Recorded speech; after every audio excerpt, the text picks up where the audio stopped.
안녕하세요. 결혼한 지 2년 만에 이혼하고 지금은 다시 자유로운 싱글 라이프를 즐기고 있는 30대 여성입니다. 다진한 과거 이야기는 해서 뭐하나 싶어 주변 친한 친구들에게도 이랬다 저랬다 말한 적이 없었는데 며칠 전 남편한테 뜬금없는 연락을 받고선 황당하기도 하고 어이없기도 하고 그래서 이렇게 제 이야기 좀 해볼까 합니다. 이미 헤어져서 남남이 되었지만 편의상 남편이라고 칭해볼게요. 남편하고는 제 나이 29의 지인의 소개로 만났고 당시 저는 직장을 다니는 평범한 회사원이었죠. 사실 남편에게 처음부터 호감을 가졌던 건 아니었어요. 비록 10분이긴 했어도 약속 시간보다 늦게 나온 것도 마음에 들지 않았고 저는 제가 키가 작다 보니 남자는 키가 어느 정도는 컸으면 했었거든요. 그리고 소개팅을 주선했던 지인 말로는 남편 키가 180 정도라고 했었고요. 하지만 막상 만나보니 정말 많이 쳐줘봐야 175나 될까 싶은 게 그래서 여러 가지로 소위 빈정이 상했었달까요. 하지만 그럼에도 불구하고 이내 결국 저는 남편에게 마음의 문을 열 수밖에 없었습니다. 왜냐하면 남편이 무척이나 저에게 적극적으로 다가오기도 했고 어떻게든 제 마음에 들기 위해서 노력하는 게 느껴졌거든요. 그런데 그렇게 남편과 연애한 지 1년쯤 되던 때였어요. 사실 당시 저는 친정아버지는 오래전 돌아가셨기에 친정어머니와 단둘이 살고 있었거든요. 이 부분은 남편도 연애 초 때부터 알고 있었고요.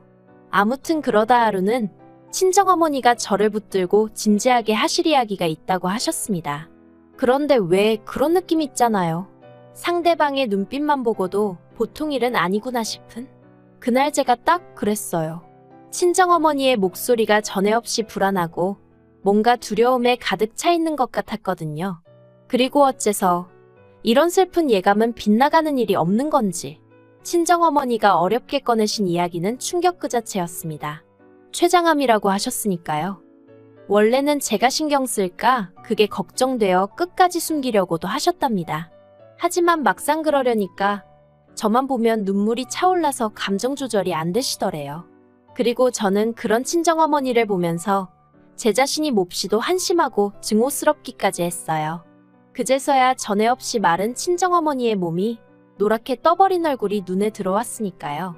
그나마 핑계라고 하면 당시 반년 이상을 제가 회사 일로 친정어머니와 살던 고향집을 떠나 있었다는 거.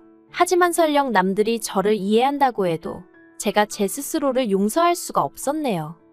아무튼 그리고 1년 후 친정어머니는 결국 세상을 떠나셨어요. 그리고 저에겐 친정어머니께서 생전 안 먹고 안 입고 모으셨던 몇 억의 목돈이 생겼습니다. 저는 이 돈을 단 한 푼도 허투루 쓰고 싶지 않았기에 그냥 그대로 통장에 넣어두었고요. 한편 친정어머니까지 돌아가신 이후로 저는 소위 어디다 마음을 두어야 할지 모르겠더라고요. 회사에 가도 일이 제대로 손에 잡히지 않았고 식욕도 거의 느끼질 못해서 2달 사이에 5kg 넘게 살이 빠졌죠. 그러자 이제 제 사정을 아는 주변 사람들이 이러다 저까지 큰일 나겠다면서 저한테 남편이랑 결혼을 하는 건 어떻겠냐 뭐 그런 이야기를 하는 거예요. 가정을 꾸리면 좀 안정이 될 거라면서. 그리고 남편도 그런 마음이었던 건지는 모르겠지만 아무튼 하루는 제가 이렇게 무너지는 걸 더는 볼 수 없다면서 결혼하자고 저에게 프로포즈를 해왔습니다. 저는 남편과 연애를 하면서도 사실 결혼까지는 생각해 본 적이 없었는데 그렇지만 그때는 솔직히 말하자면 감정이 좀 복받치는 게 있었어요. 부모님 2분 다 떠나시고 이제 나에겐 이 남자밖에 없다 뭐 그런 생각도 아닌 게 아니라 들기도 했고요. 그래서 남편과 부부의연을 맺게 되었죠. 하지만 막상 프로포즈까지 받고 결혼 준비를 하나씩 시작해보니까 그동안 내가 이런 남자랑 사귄 건가 싶을 정도로 솔직히 생각지도 못한 혹은 제가 예상했던 것과는 다른 부분이 너무나 많았습니다. 일단 시작은 직장이었어요. 남편은 늘 입버릇처럼 말하기를 자기가 모기업에서 IT 개발자로 일하고 있다고 했는데 실은 개발자까지는 아니고 개발자들이 모여있는 사무실에서 그 사람들이 업무에만 집중할 수 있도록 잡일을 도와주는 뭐 그런 정도더라고요. 솔직히 알고 나선 어이가 없었어요. 하지만 남편은 제가 얼마나 자기한테 관심이 없었으면 그걸 착각하고 있었냐며 오히려 제 탓을 하대요. 자기는 예전에 분명히 개발자가 아니라 개발자 비슷한 그런 일을 한다고 몇 번이나 저한테 말했었다면서요. 그러면서 저더러 제가 대충 들어놓고 왜 갑자기 사람을 거짓말쟁이로 몰아가며 실망이네 어쩌네 하는데 당황스럽기도 하고 정말 내가 잘못 기억하고 있는 건가 싶은 게 아무튼 그래도 이때는 그래 직함이 뭐가 중요한가 중요한 건 성실함과 사람됨됨이지 생각하고 제 스스로를 납득시켰습니다. 한심하게 들리겠지만 솔직히 말하자면 남편에게 세뇌라도 된 건지 괜한 사람을 잡았나 싶은 생각에 미안한 마음까지 들더라니까요. 그런데 그게 다가 아니었습니다. 남편은 시부모님께서 제가 다른 건 다 마음에 드는데 고아라는 게 마음에 걸린다며 저희 결혼을 탐탁치 않아 하신다 그런 이야기를 전해왔는데 물론 친정아버지야 일찍이 돌아가셨지만 친정어머니는 제 나이 30이 넘어서야 돌아가셨는데 그것도 고아라고 하나 싶기도 하고 그래서 이때 저는 고민 끝에 남편에게 헤어지자고 했어요. 솔직히 정신적으로 이래저래 스트레스도 심했고 제가 달리 바꿀 수 없는 부분을 문제 삼아 결혼을 반대하신다 하니 뭘 어떻게 해야 할지 아예 방법을 모르겠었거든요. 그런데 남편이 저를 붙잡았습니다. 이렇게 쉽게 포기할 거냐면서 자기가 어떻게든 시부모님은 설득해보겠다대요. 그리고 대략 2주 정도의 시간이 흘러 만나게 된 남편의 표정은 무척이나 복잡해 보였습니다. 제가 시부모님이 뭐라고 하셨냐고 솔직히 말해달라고 했어요. 도저히 나를 며느리로 받아들이고 싶지 않으시다 하시면 어쩌겠냐고 놔주겠다고 하면서요. 그러자 남편이 그건 아니랍니다. 시부모님께서는 그렇게 죽고 못 사는 사이면 어쩌겠냐면서 할테면하라고 하셨다나요. 하지만 덧붙이시기를 대신 금전적인 지원은 10원 하나 못 해준다고 그러시더래요. 그러면서 남편이 그래도 괜찮지? 우리 힘으로 시작해보자 그러는데 제가 이땐 정말 멍청하게도 그냥 어쨌든 남편이 허락을 받아왔다는 게 고맙기도 하고 시부모님하고 부딪히는 일이 쉽지만은 않았을 텐데 미안하기도 하고 그래서 금전적인 지원이 좀 없으면 어떤가 그렇게 단순히 생각을 했지 뭐예요. 남편은 저에게 자기가 모아놓은 돈이 1억이 있다고 했고 그래서 그럼 그 1억에 제가 가진 돈 중 2억을 더해 작은 아파트 하나를 사면 되겠다고 생각을 했어요. 원래는 대출을 받으려고 했는데 남편이 하는 말이 돈이 아예 없으면 모를까. 그것도 아닌데 이자까지 내가면서 대출을 왜 받냐고 하도 반대를 해서 그냥 제가 좀 더 보태는 걸로 얘기가 되었죠. 그리고 청첩장이 나온 이후론 남편하고 계속해서 눈품발품 팔아가며 부동산을 돌아다니기 시작했어요. 그런데 막상 마음에 드는 집을 발견해 계약을 하려니까 남편이 이 핑계 저 핑계를 대며 자꾸 돈을 안 보내주는 거예요. 결국 기다리다 못한 아니 참다 못한 제가 왜 돈을 안 보내고 자꾸 질질 끄냐고 단도직입적으로 물었습니다. 그랬더니 남편이 한다는 말이 실은 자기가 자존심이 상했었대요. 제가 2억을 보태는데 자기는 1억밖에 못 보태는 상황이 쪽팔렸다나요? 그래서 어떻게든 하다못해 돈 1,000만 원이라도 더 마련해보려고 주식을 했다면서 어이가 없었죠. 그 말을 들은 제가 왜 상의도 없이 그랬냐고 지금이라도 팔고 얼른 정리하라고 했어요. 그리고 그 돈으로 집이나 빨리 계약하자고 했죠. 그랬더니 한다는 소리가 정리는 못한답니다. 순식간에 30%가 빠져서 기다리면 오를 주식이라서 지금 빼는 건 진짜 멍청한 짓이라나요. 화도 나고 답답하고 진짜 뭐라고 말을 해야 할지 모르겠더라고요. 하지만 어리석게도 파혼까지는 생각을 못했어요. 가장 먼저 사람들 눈이 무섭기도 했고 또 남편은 남편대로 미안하네 어쩌네 하면서 앞에서 어린애처럼 엉엉 울어대니 차마 모질게는 못 대하겠더라고요. 그래 이 사람도 어떻게든 잘 좀 해보려다가 이렇게 된 걸 텐데 내가 이해해주지 않으면 누가 이해해주겠나 싶은 생각도 들고 그래서 결국 신혼집은 제가 해가기로 하고 그렇게 저희는 시골을였습니다.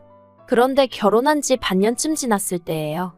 남편이 부쩍 회사 일이 힘들다며 불평불만이 많아지더라고요. 다른 직원들이 자기를 무시한다 어쩐다. 학벌 가지고 사람을 깔본다 뭐한다. 그런데 저도 회사 생활을 하고 있었으니까 남편 이야기를 들어보면 딱히 무시를 한 것 같지도 않았고 까놓고 말해서 남편이 자격지심이 있는 것처럼 느껴지더라고요. 그래서 언젠가 한 번은 남편에게 자기가 상황을 보는 방식을 한번 바꿔보라고 아니면 자기도 이참에 공부를 더 해보던가 했는데 저더러 네가 로보트냐며 공감은 고사하고 어떻게 그렇게 정떨어지게 말을 하냐며 아주 길길이 날뛰더라니까요. 그래서 더는 그렇게도 조언할 수가 없었고 그저 남편의 앓는 소리 죽는 소리를 들어주기만 했는데 그러다 하루는 남편이 폭탄 선언을 해왔습니다. 회사를 저랑 상의도 없이 때려쳤다는 거예요. 상사한테 찾아가 하소연을 했더니 저리 싫으면 중이 떠나라고 했다나요. 그리고 그 말을 들으니 상사마저 나를 무시하는구나, 내가 못 때려칠 것 같아서 저런 소리를 하나 싶은 게 울컥했다면서 그래서 그냥 내 떠납니다 하고 나왔다고요. 어이가 없어서 제가 어떻게 그럴 수가 있냐고 했어요. 회사 생활을 기분 내키는 대로 하는 사람이 어딨냐고, 나라고 좋아서 다니겠냐고. 하지만 이미 벌어진 일을 어쩌나 싶어 더는 따지지도 않았습니다. 어차피 이렇게 된 거 이참에 공부를 하든 뭐라든 해서 이직이나 하라 했죠. 그리고 대신 집에 있는 동안 서툴러도 괜찮으니까 살림 좀 도와달라고. 그랬더니 알겠다대요. 하지만 살림은 고사하고 남편은 그 어떤 일도 하지 않고 하루하루를 보내기 시작했습니다. 남편은 제가 출근할 때까지도 일어나지 않았고 퇴근 후에 집에 오면 절 기다리는 건 설거지거리로 가득한 싱크대와 여기저기 던져져 있는 일거리뿐이었거든요. 게다가 남편이란 작자는 저에게 왔어라는 한마디도 하는 둥 마는 둥 하며 게임만 처하고 있을 뿐이었죠. 그래도 처음엔 모처럼 쉬는 거니 저럴 수도 있지 하고 생각했습니다. 그런데 그 기간이 2달을 넘어가니까 제 인내심도 점점 바닥이 나더라고요. 그래서 결국 남편더러 언제까지 이렇게 살 거냐고 물었더니 남편 하는 말이 가관이었습니다. 뭐가 문제냐는 거예요. 어이가 없어서 그럼 지금 이게 문제가 없어? 하니까 자기도 나름대로 주식도 하고 있고 당장 벌이가 없어서 그렇지 하나만 터지면 어쩌고 그러는데 기가 차서 말도 안 나오더라니까요. 그런데 그때 남편이 꺼낸 말이 더 어이가 없었습니다. 뜬금없이 아파트를 공동명의로 해달라는 거예요. 어이가 없어서 내가 왜 그래야 하냐니까. 이 집에 자기 건 하나도 없지 않냐면서 그러니까 회사에서 느꼈던 소외감이 집에서도 느껴진다나 어쩐다나요. 그러면서 계속해서 공동명의 타령을 해대는데 정말 황당해서 기가 막히더라고요. 이 아파트를 누가 무슨 돈으로 산 건지 자기도 뻔히 알면서 어떻게 저렇게 아무렇지도 않다는 듯 공동명의 타령을 하나 싶은 게. 그래서 제가 양심도 없냐고 한마디 했어요. 탐낼 걸 탐내야지 공동명의라니 가당치도 않다 했죠. 그리고 그때부터 저는 저대로 남편은 남편대로 감정이 격해졌습니다. 남편은 제가 자기를 무시했다며 저나 회사 사람들이나 다르게 하나 없다며 분노했고 저는 남편이 말도 안 되는 억지를 쓰는 게 용납이 안 됐어요. 평소처럼 어르고 달랠 수도 있었겠지만 돌이켜 생각해보면 그날은 저도 컨디션도 별로였고 뭐랄까 모든 게 타이밍이 안 좋았던 거겠죠. 평소처럼 져주기도 싫었고 그냥 넘어갈 수가 없었습니다. 그래서 저도 한치도 물러서지 않았는데 그때였어요. 벼랑간 눈앞이 번쩍하더니 제가 쓰러졌습니다. 남편이 제 뺨을 때렸거든요. 처음엔 순간 상황 판단이 안 됐어요. 뺨은 얼얼하지 귀는 멍하지. 태어나서 처음 겪어봤기에 황당하고 어리둥절한 마음도 있었죠. 그런데 눈앞에 씩씩거리는 남편을 보니까 내가 맞은 거구나 싶은 게 그제서야 뺨은 욱신거리고 눈에서는 눈물이 쏟아졌습니다. 제가 남편더러 미쳤냐고 소리를 찔렀어요. 그랬더니 남편이 네가 먼저 열받게 했잖아 하는데 전형적인 찌질남이 내 남편이구나 하는 생각이 퍼뜩 들더라니까요. 그리고 그제서야 결혼할 때부터 거짓말한 거, 돈 문제로 사람 속인 거, 시부모님이 어째서인지 매번 저한테 미안하다 하신 거, 말이 나와서 말이지만 그렇게 저를 반대하셨다는 남편 말과 달리 시부모님은 늘 저를 보면 안쓰러워하시고 미안해하셨어요. 그래서 그땐 반대하셨던 게 마음에 걸리셔서 저러시나 보다 생각했는데 돌이켜 생각해보니까 시부모님은 어쨌든 당신들 아들이 개차반인 걸 알고 계셨던 게 아닌가 싶기도 하고 아무튼 회사를 때려친 이후로는 저한테 기생하며 카드값을 내달라고 하는 것도 부족해서 집 공동명의까지 탐내다니 내가 왜 이런 인간에게 당하면서 살아야 하나 싶대요.